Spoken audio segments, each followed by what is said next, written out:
नमस्कार दोस्तों, स्वागत है आपका केटी वॉइस स्टोरीज चैनल में। आज की कहानी है न्याय की लड़ाई।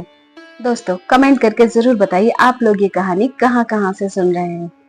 प्रियंका घर में आए मेहमानों को देखकर अपनी सास शकुंतला जी के लिए नाश्ते की प्लेट सजाकर लाई, लेकिन शकुंतला जी बहू की चालाकी समझ गई थी। उनके स्वाभिमान जैसे जाग उठा था।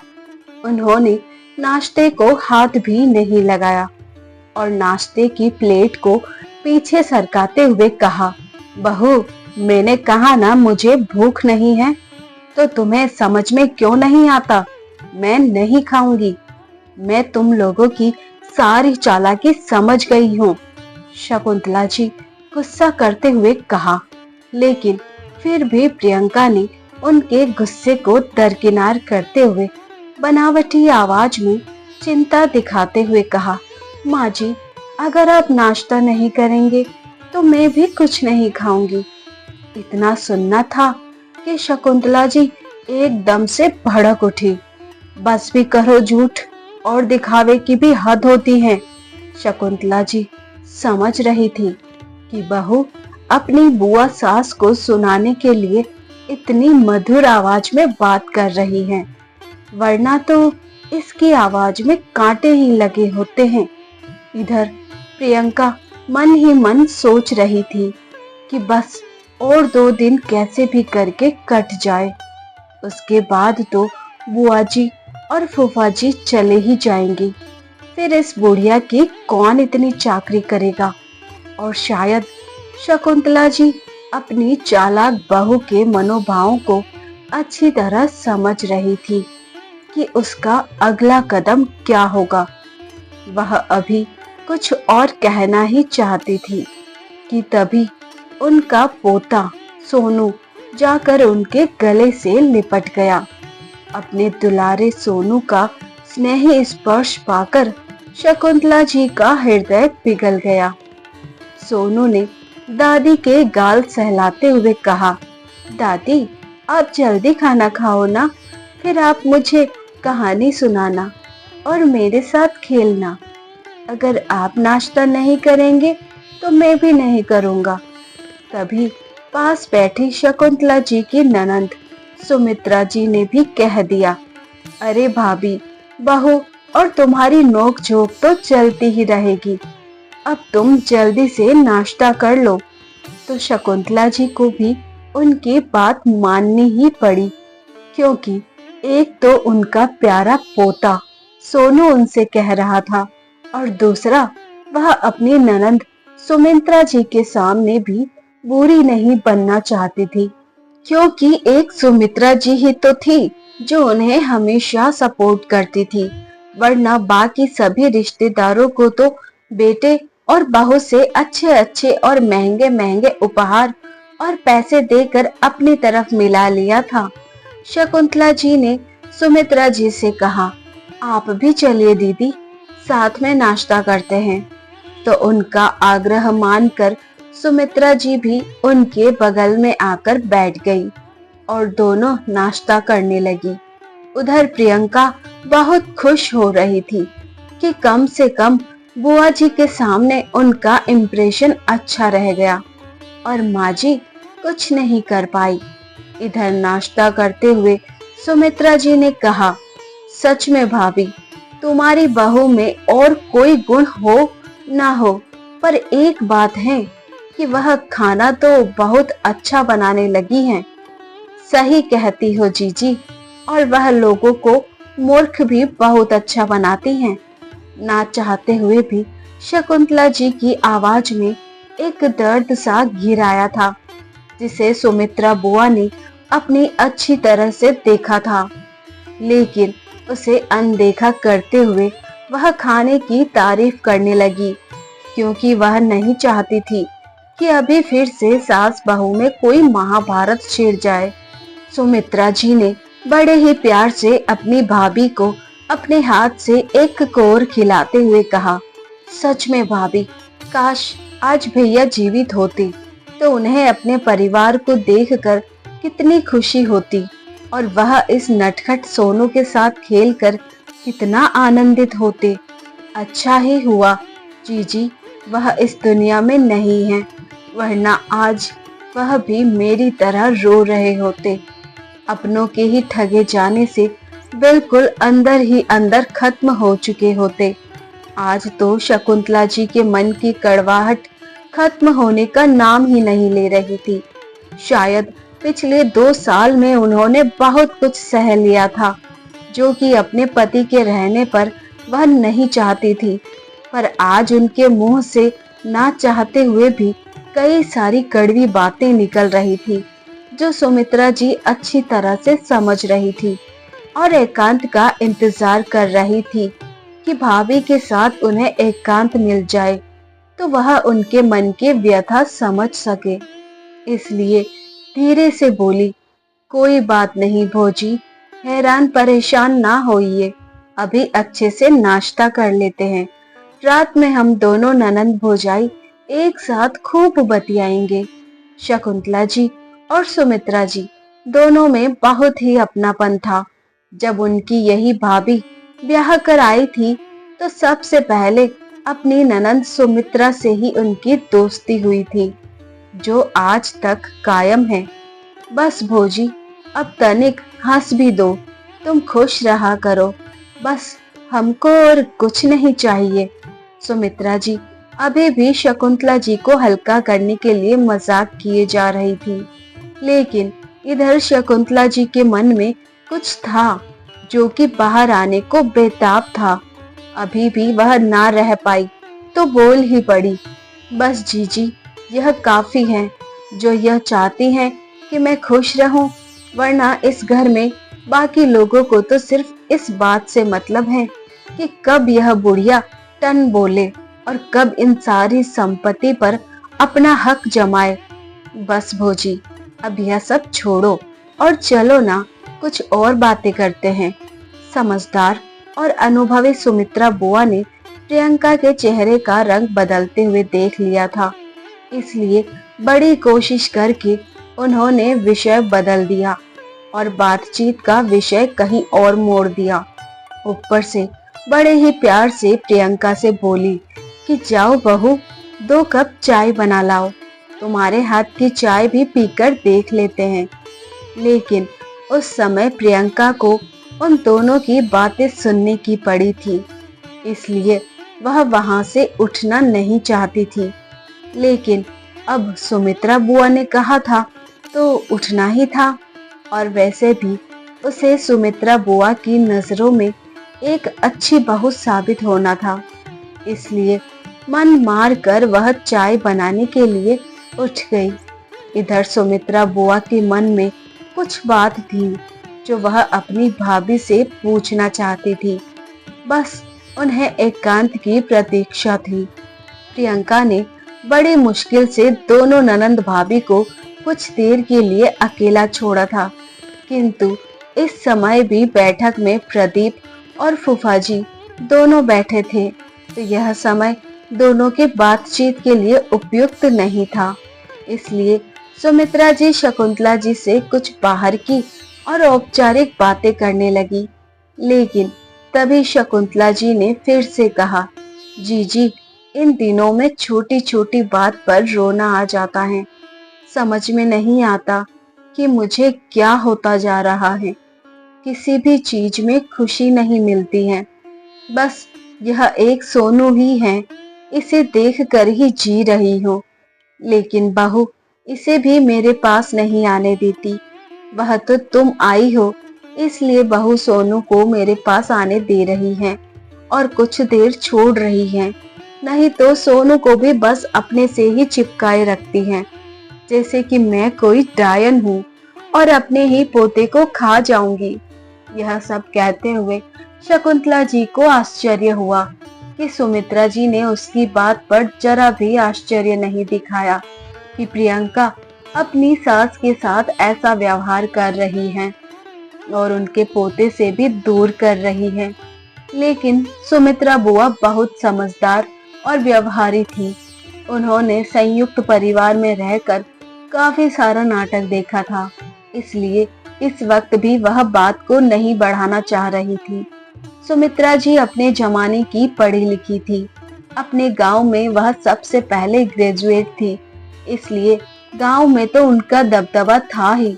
और अब इस घर में भी उनकी काफी चलती थी। यहाँ तक कि उनका भतीजा प्रदीप भी उनसे डरता था।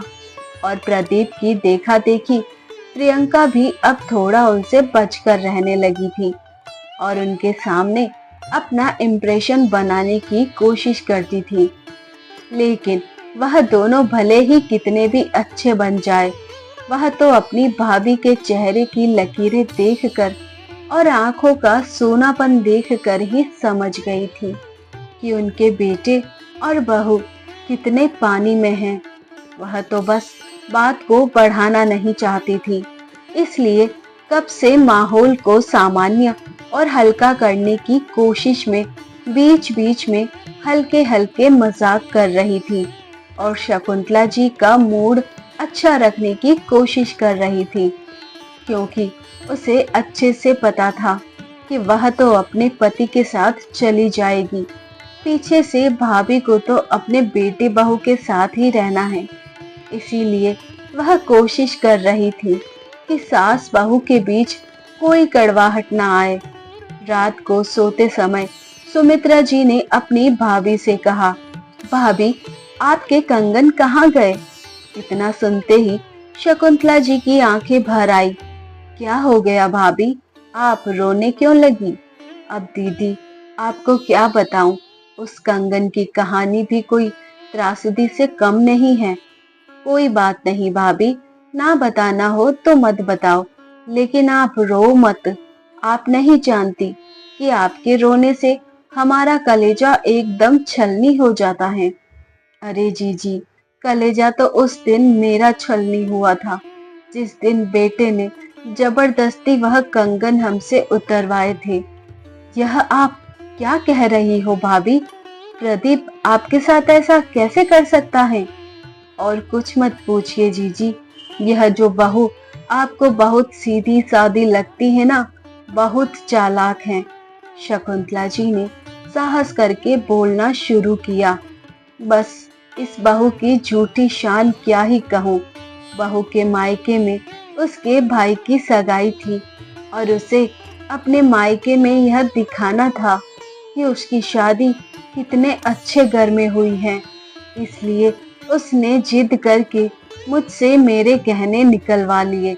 लेकिन उसे वक्त वो बोली थी कि भाई की शादी के बाद मुझे वापस लौटा देगी, तो फिर लौटाए ही नहीं उसने गहने। उसके भाई की शादी को तो लगभग 8 महीने होने को आए हैं। बुआ जी ने बीच में ही टोकते हुए कहा तो शकुंतला की बोली, अरे जीजी, उसके आगे की कहानी तो आप ना ही सुनो तो अच्छा है। आपको भी विश्वास नहीं होगा, जैसे कि मेरा मन आज तक यह विश्वास नहीं कर पाया कि वह सारे गहने चोरी हो गए हैं। ये क्या कह रही हो भाभी? सारे गहने चोरी हो गए? क्या बहू ने उनको संभाल कर नहीं रखा था? कहीं ऐसा तो नहीं कि सारे गहने बहू ने हड़प लिए हो और चोरी हो जाने का झूठा बहाना बना लिया हो? जी उसका दिमाग इतना चलता है कि क्या बताऊं। बेटे ने मेरे बैंक अकाउंट में ही बदलाव करवा कर नॉमिनी की जगह अपना नाम मेरे साथ ज्वाइंट करवा लिया। कहते कहते शकुंतला जी का गला भर आया तो बुआ जी ने आगे बढ़कर शकुंतला जी को गले से लगाते हुए कहा, अब बस करो भाभी, अब आप रोएंगी नहीं बल्कि मजबूती से खड़ी होंगी और इन दोनों को इनकी करतूत के लिए रुलाएंगी। तभी शकुंतला जी ने अपने आंसू पोंछते हुए कहा, आपको क्या बताऊं जीजी, बेटे के आने से पहले ही मुझे एक रोटी खिलाकर सोने को बोल देती हैं और फिर खुद पति के साथ 56 भोग बनाकर खाती हैं। और जब बेटा पूछता है कि माँ ने खाना खा लिया तो कहती हैं कि माँ जी को भी यही सब दिया है, वह खाकर अपने कमरे में आराम कर रही हैं। तो बेटा भी आश्वस्त होकर खाने लग जाता है और मैं अपने कमरे में खाने की खुशबू सूंघ कर ही संतुष्ट हो लेती हूँ और ऊपर तक चादर ओढ़कर अंदर ही अंदर रोती रहती हूँ कि अब मेरे इतने बुरे दिन आ गए हैं कि मुझे ढंग से भरपेट खाना भी नसीब नहीं होता। बुढ़ापे में कोई किसी को नहीं पूछता दीदी, बिल्कुल अकेली सी होकर रह गई हूँ मैं। इसीलिए कभी कभी सोचती हूँ कि आपके भैया के साथ ही भगवान मुझे भी इस दुनिया से उठा लेता तो कितना अच्छा होता। उनके बाद तो यह दुनिया इतनी खराब लग रही है कि क्या बताऊं। अब तो हर एक चीज बदल गई है। मुझे लग रहा है कि जब वह थे तब सब कुछ ठीक था। अब जबकि वह नहीं है तो ऐसा लगता है जैसे किसी को मेरी जरूरत ही नहीं है। पूरे घर में तला भुना बनता है, पूरियां बनती हैं, कचौरियां बनती हैं, लेकिन मेरे लिए तो बस वही सूखी रोटी और पानी वाली दाल ही बनती है। कहते हुए शकुंतला जी सुमित्रा जी की तरफ देखने लगी और बोली, जी जी, शायद आपको लगता होगा कि मैं सठिया गई हूँ, है ना? आप ही सोच रही होंगी कि कितनी लालची हो गई हैं आपकी भाभी, सिर्फ खाने की ही बात किए जा रही हैं। पर क्या करूं दीदी, मेरा बड़ा मन करता है कि आपकी पसंद का कुछ खाऊं, कभी कुछ चटपटा सा बनाऊं और नहीं तो कम से कम बाहर से ही कुछ मंगवा लूं।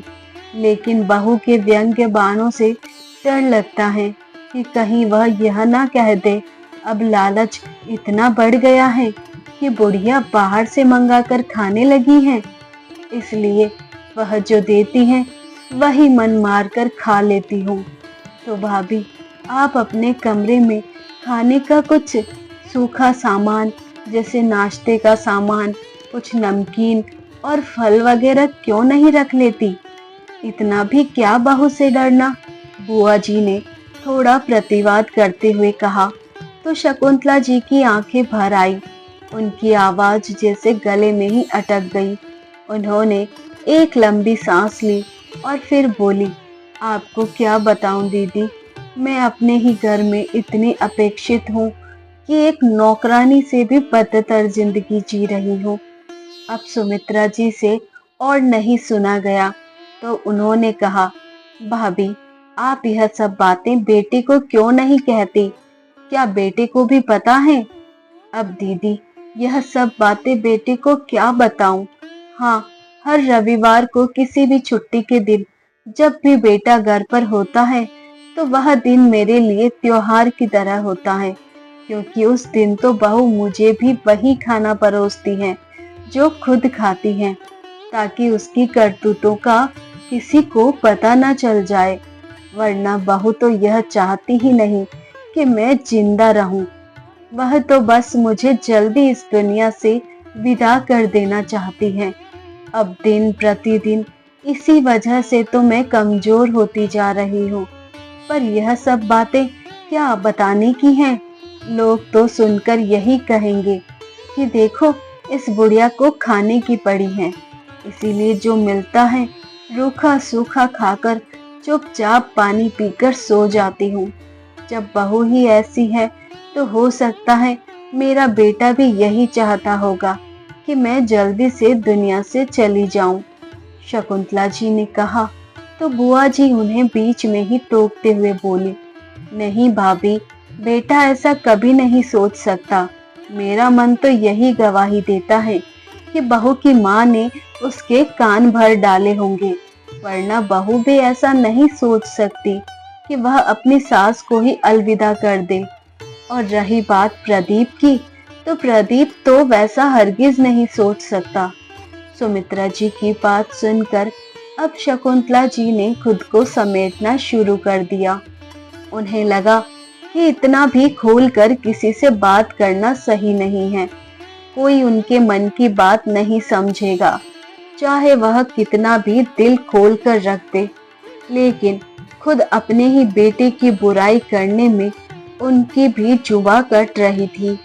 इतना बड़ा सच वह कैसे बता सकती थी कि उनके बेटे के मन में भी अपनी माँ के लिए कोई प्यार नहीं है? वह कैसे बताए कि अब बेटे की नजरें भी बदलने लगी हैं। अपने बेटे के व्यवहार से साफ लगता है कि उसे अपनी माँ से कोई मतलब नहीं है, पर वह मन में यही सोच रही थी कि यह तो उनके हिस्से की बात है और उनके हिस्से की लड़ाई है जो उन्हें खुद ही लड़नी होगी। वह सोचने लगी कि माँ सही कहती थी कि अपने मन की व्यथा मन में ही रखनी चाहिए। लोगों को बताने से सिर्फ हंसेंगे, दुख बांटने कोई नहीं आएगा। इसीलिए सुमित्रा जी चुपचाप सोने का प्रयत्न करने लगी, लेकिन उन्हें चुप देखकर और गंभीर देखकर बुआ जी ने भी कह दिया, भाभी, बाकी सारी जो भी बातें हैं इन सब का खुलासा कल होगा। सब मिलकर बैठेंगे और सारी बातें खुलकर करेंगे, तभी समस्या का समाधान होगा। अब आप फिक्र मत करो और सोने की कोशिश करो। सुमित्रा जी की बात सुनकर शकुंतला जी थोड़ी चिंतित होकर बोली, वह तो ठीक है दीदी, प्रदीप के पापा कहते थे हिसाब किताब तुम खुद देखा करो, लेकिन मैं बोलती थी कि आपके रहते मुझे कोई दिक्कत नहीं होगी। आप देख लीजिएगा, मैं आपसे पहले जाऊंगी। और फिर मुझे तो अपने राजा बेटे पर पूरा भरोसा था, इसीलिए मैं इतराकर बोलती थी कि हमारा बेटा ना तो हमारे साथ कभी बुरा कर सकता है और ना बुरा होते देख सकता है। आप बिल्कुल निश्चिंत रहिए। लेकिन तब मुझे क्या पता था कि मेरे भाग्य में क्या लिखा है। अब मैं ही मूर्ख बन गई हूँ। अब जो बेटे और बहू कहते हैं वह सब मानना पड़ता है, क्योंकि मुझे खुद नहीं पता कि उन्होंने कितने पैसे किस बैंक में और कहां कहां जमा कर रखे थे। अब सब उनके नाम हो गया है, तो मैं क्या कर सकती हूँ। तभी तो जो रूखी सूखी पकड़ा देती है बहू, वही खाकर गुजारा करना पड़ता है। वैसे तो सुमित्रा जी उनकी बात और सुनना चाहती थी, लेकिन तभी उन्होंने बरामदे में किसी के चलने की आवाज सुनी। उन्हें लगा कि शायद प्रियंका या प्रदीप में से कोई उनकी बात सुन रहा है, इसलिए उन्होंने थोड़ा जोर से ही कहा, बहुत बातें हो चुकी हैं भाभी, अब हम लोग कल बातें करेंगे, अब सोने की कोशिश करो। तभी सुमित्रा जी की बात से अनजान शकुंतला जी फिर से बोली, दीदी, और वैसे अगर आपने बहू को कुछ ज्यादा कठोर बातें कह दी तो आप लोग तो जब चले जाओगे, पर आपके पीछे से वह मुझे और भी तंग करेगी। चाहे कुछ भी हो, मुझे रहना तो उनके साथ ही है ना।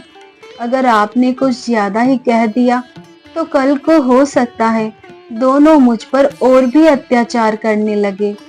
इसलिए कुछ सोच समझ कर ही बात करना। ठीक है? ठीक है भाभी, बस सब कुछ आप मुझ पर छोड़ दो, हम खुलकर सारी बातें करेंगे और बहू और बेटे को तो बताना ही पड़ेगा कि वह गलत कर रहे हैं। अब आप सोने की कोशिश करो। पर शकुंतला जी की आंखों में नींद कहाँ थी, वह तो बस यही सोच रही थी कि पता नहीं कल क्या होने वाला है। जीजी ने बेटे और बहू को ज्यादा ही कह दिया तो कहीं आमने सामने वाली लड़ाई ना हो जाए। कुछ देर तक ऐसे ही सोच में डूबी हुई शकुंतला जी को कब नींद आ गई उन्हें पता ही नहीं चला। भाभी के सो जाने के बाद सुमित्रा जी बहुत ही संभल कर उठी और दबे पांव अपने पति किशोर जी के कमरे की तरफ बढ़ गई और अंदर जाकर उन्हें हिलाकर उठाया तो वह चौंक कर उठे। क्या हुआ सुमित्रा, तुम अभी तक सोई नहीं हो? किशोर जी ने कहा तो सुमित्रा जी धीरे से बोली, सुनिए जी, मुझे आपसे जरूरी बात करनी है। और कुछ ही देर में उन्होंने शकुंतला जी के बेटे बहू की सारी बातें अपने पति किशोर जी को बता दी। तो दोनों ने प्लान बना लिया कि कल सुबह हमें क्या करना है। अगले दिन सुबह नाश्ता करने के बाद किशोर जी ने प्रदीप से कहा, प्रदीप, क्या तुम आज अपनी गाड़ी घर पर छोड़कर जा सकते हो? अगर तुम आज ऑफिस किसी प्राइवेट टैक्सी या कैब से चले जाओ तो अच्छा होगा, क्योंकि आज थोड़ा मैं और तुम्हारी बुआ बाजार जाएंगे और साथ में भाभी को भी घुमा लेंगे। प्रदीप के लिए तो यह एक विस्फोट था ही। उधर रसोई में खड़ी प्रियंका के कान भी खड़े हो गए। अरे, यह क्या कह रहे हैं फूफा जी? इनकी इतनी हिम्मत कैसे हुई कि घर की गाड़ी मांग रहे हैं? मन ही मन भर बड़बड़ाते हुए वह रसोई से बाहर आ गई। उसने यह भी ध्यान नहीं दिया कि पीछे से सोनू रो रहा है।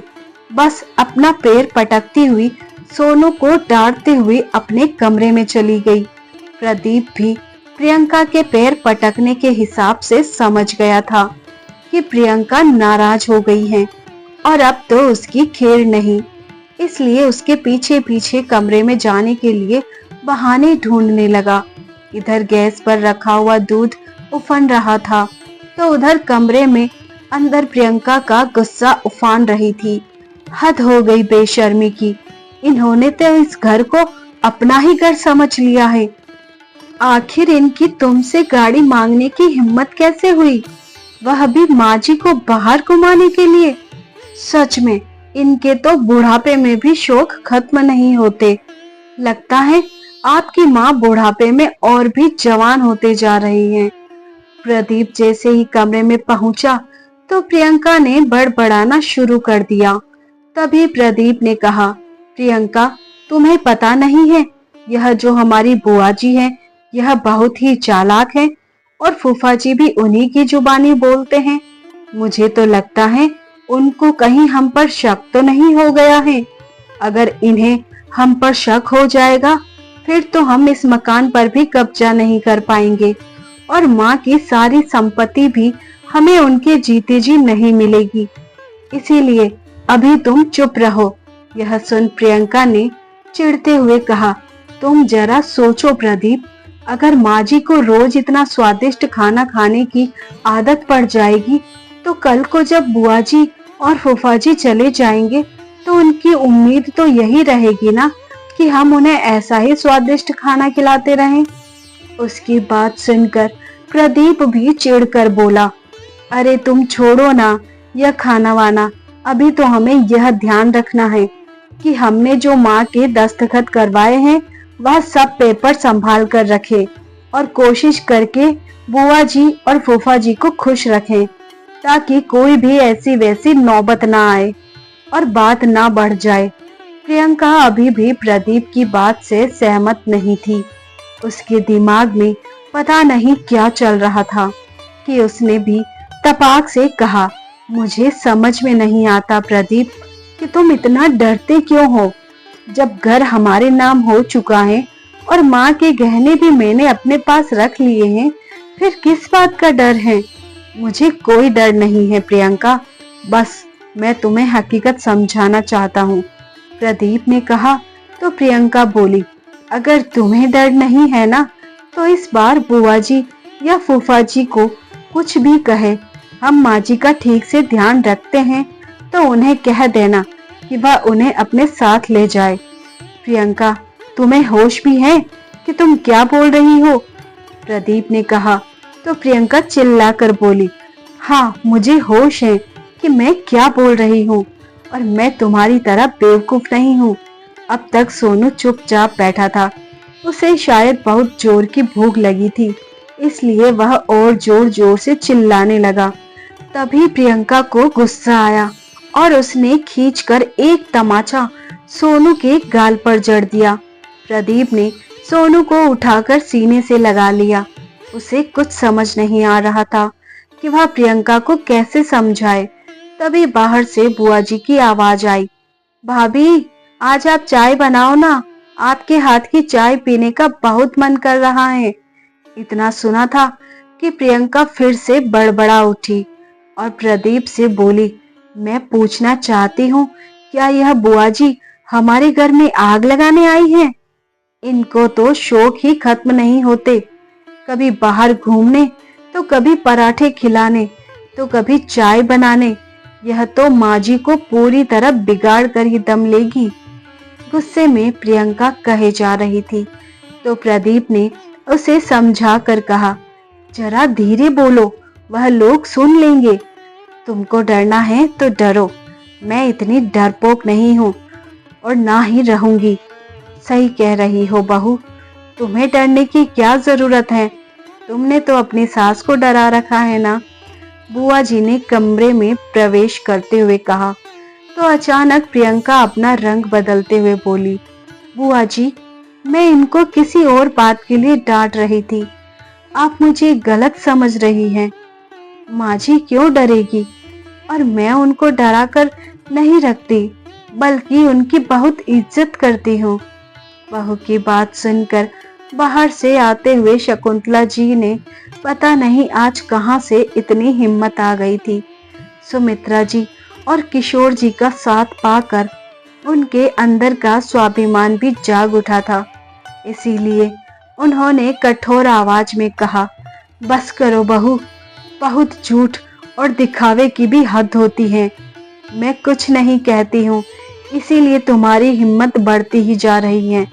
पर इतना याद रखना कि जिस मकान पर तुम अकड़ रही हो कि उसका मैंने विल बना लिया है और विल के अनुसार मकान प्रदीप और तुम्हें मिलने वाला है, तो तुम एक बात याद रखना कि मैं अपने जीवित रहते जब चाहूं वह विल कभी भी बदल सकती हूँ।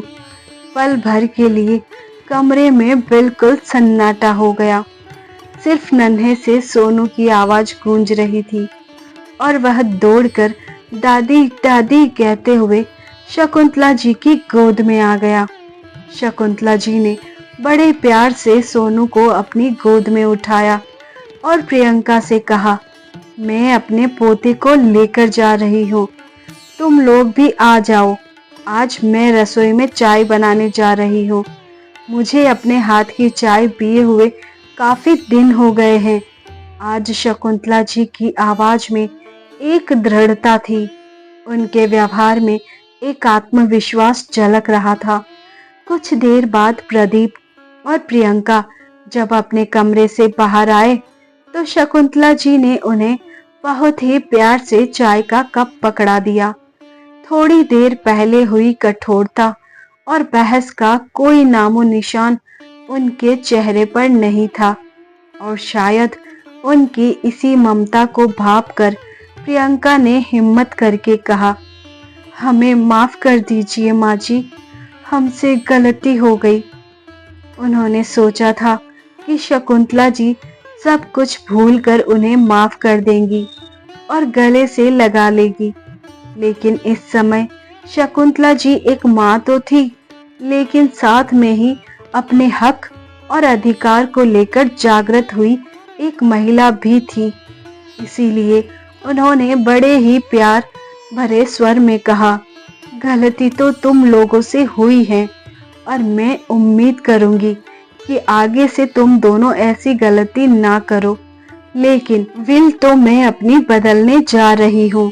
अब मेरे जीते जी यह घर सिर्फ और सिर्फ मेरे नाम पर रहेगा और अगर तुम लोगों ने मेरे साथ बुरा बर्ताव किया तो किसी ट्रस्ट के नाम कर दूंगी या किसी अनाथालय के नाम कर दूंगी।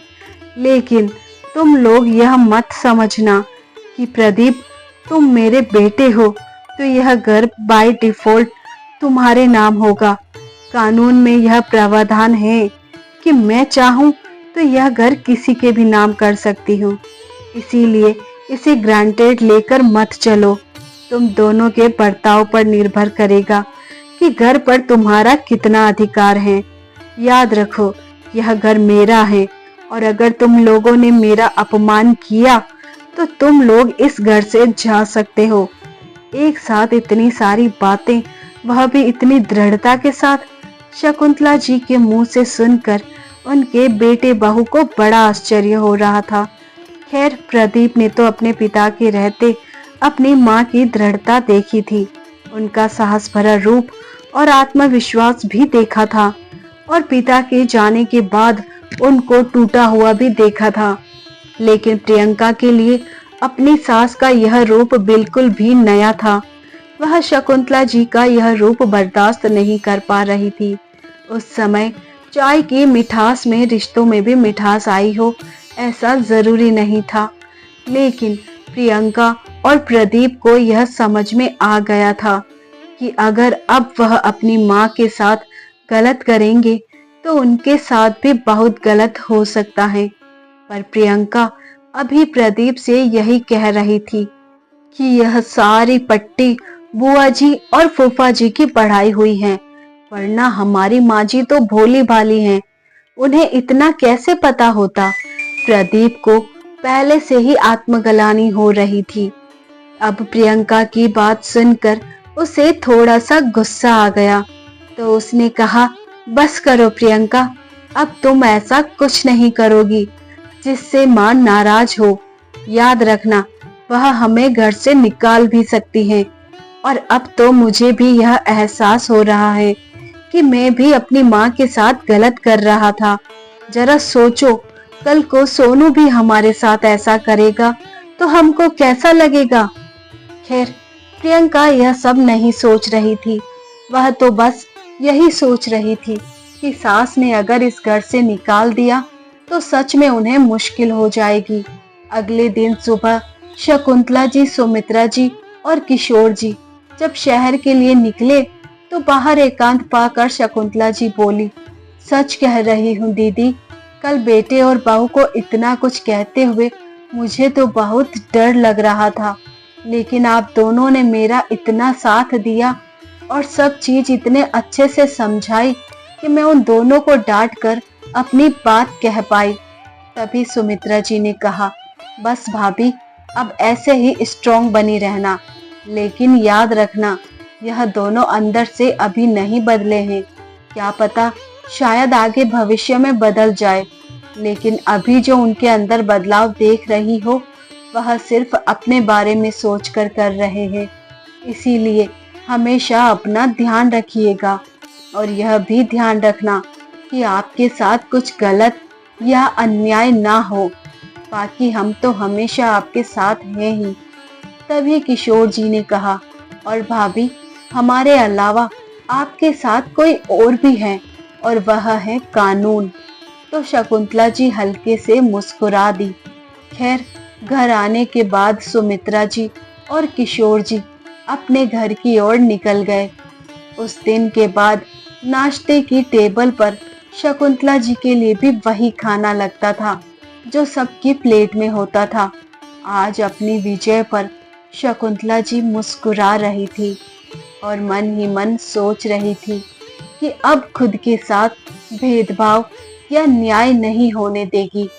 और साथ ही साथ सुमित्रा जी और किशोर जी का भी धन्यवाद कर रही थी कि अगर वह लोग नहीं आते तो वह कभी भी अपने हक की लड़ाई के लिए इतनी हिम्मत नहीं जुटा पाती, क्योंकि उन्हें तो यह पता ही नहीं था कि वसीयतनामा कभी भी बदला जा सकता है। इसीलिए दोस्तों, हर इंसान को हमेशा अपने हक और अधिकार के बारे में जागरूक रहना चाहिए, ताकि कभी भी उनके साथ कुछ भी गलत ना हो। तो दोस्तों, आपको यह कहानी कैसी लगी कमेंट करके जरूर बताएं, और कहानी पसंद आई हो तो वीडियो को लाइक, शेयर और सब्सक्राइब करना ना भूलें। साथ में बेल आइकन प्रेस करें ताकि न्यू स्टोरी का नोटिफिकेशन मिल सके। Thanks for watching.